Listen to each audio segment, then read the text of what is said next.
बुद्धिमान साधक को चाहिए पहले वाक आदि समस्त इंद्रियों को मन में निरुद्ध करे।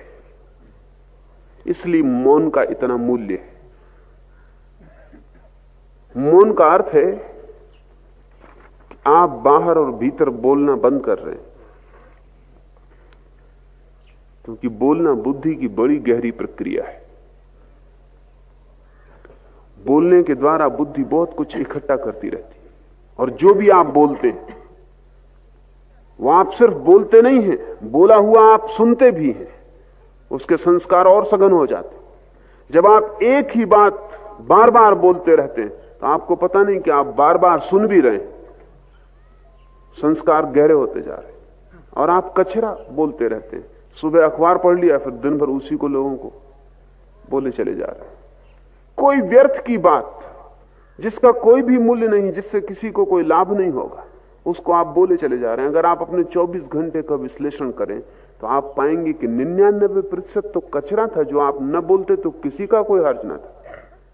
ध्यान रहे, जिसे बोलने से किसी को कोई लाभ नहीं हुआ है, उसे बोलने से हानि निश्चित हुई है। क्योंकि न केवल आपने दूसरे के मन में कचरा डाला है, जो कि हिंसा है, जिसका कोई मूल्य नहीं है, वह आप बोल के दूसरे के मन में डाल दिए। और जब आप बोल रहे थे तो आपने फिर से सुन लिया है, वह आपके भीतर दोबारा गहरा हो गया, उसकी फिर से संस्कार पड़ गया, फिर कंडीशनिंग हो गई। अगर आप एक असत्य को भी बार बार बोलते रहें तो आप खुद ही भूल जाएंगे कि वो असत्य है। इतने संस्कार भीतर पड़ जाएंगे कि वो लगने लगेगा सत्य।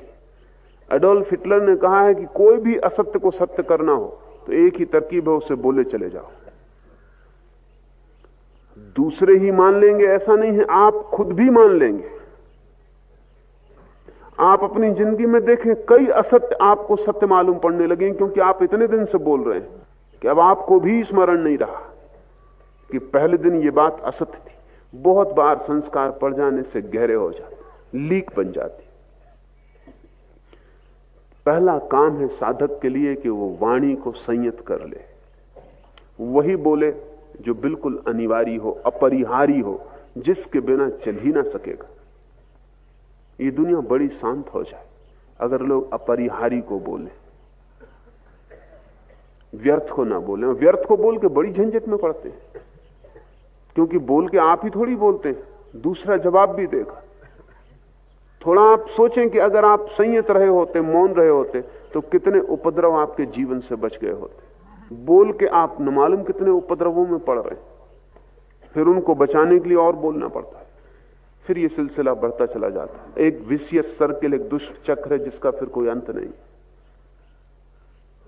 इसलिए साधु चुप हो जाता है, उतना ही बोलता है जितना अनिवार्य है, और उतना ही बोलता है जिससे किसी का हित हो सके,